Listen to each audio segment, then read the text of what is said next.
বিসমিল্লাহির রহমানির রহিম। আসসালামু আলাইকুম ওয়া রাহমাতুল্লাহ।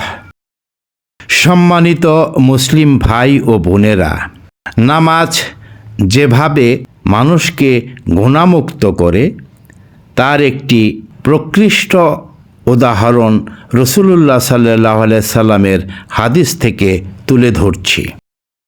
হযরত আবু হুরায়রা রাদিয়াল্লাহু তাআলা আনহু নবী করিম সাল্লাল্লাহু আলাইহি সাল্লাম হইতে বর্ণনা করেন যে তিনি একবার ইরশাদ ফরমাইয়াছেন, বলো দেখি, যদি কোনো ব্যক্তির দরজার সম্মুখ দিয়া একটি নহর প্রবাহিত থাকে, যাহাতে সে প্রতিদিন 5 বার গোসল করে, তবে তাহার শরীরে কি কোনো ময়লা বাকি থাকিবে? সাহাবা কেরাম রাদিয়াল্লাহু তাআলা আনহু আরজ করিলেন, কিছুই বাকি থাকিবে না।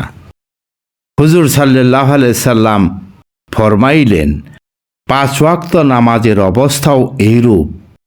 আল্লাহ জাল্লা শানুহু উহার বদলতে বান্দার গুনাহসমূহ মিটাইয়া দেন। ধন্যবাদ।